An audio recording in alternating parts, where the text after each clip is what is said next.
If no one today have told you that you are loved, let me be the first. You are loved. Let's talk about it.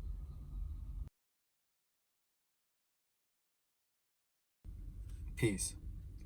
I'm G. Marcel, and thank you for tuning in to this week's edition of Talk About It. So on this week's edition of Talk About It, we're going to talk about the past, okay, which brings me to the title, Don't Let the Past Become Your Future. And I mean this on two ends, right? The first part is you have people who will hold on to your past and will not let it go. I don't care how many times you may have corrected yourself, how many times, or how long the time have been or has been since you have changed your ways.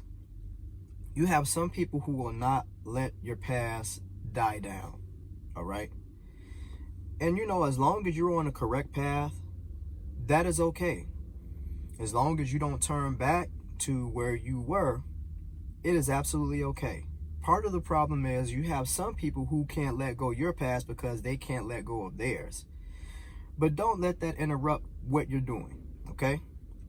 Continue on the forward path and continue to do the right thing or the correct thing.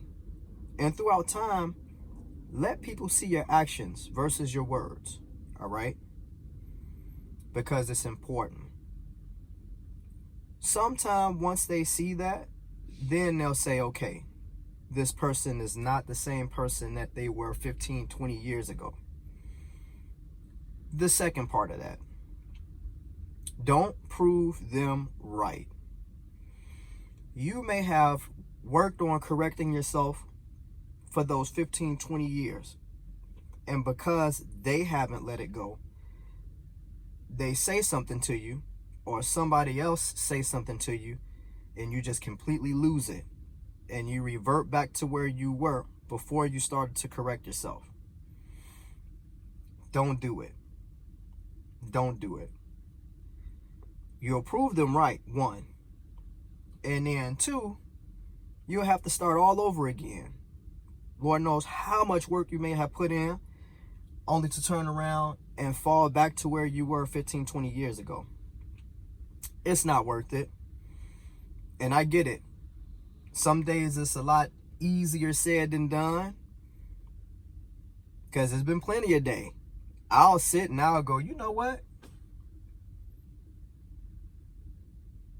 If you need the backup, get you a second to think about it. You need a breather, do it.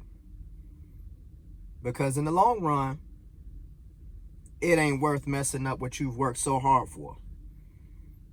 So with that being said, thank you for tuning in to this week's edition of Talk About It. And if no one today have told you that you are loved, let me be the first. You are loved. And I'll see you next week.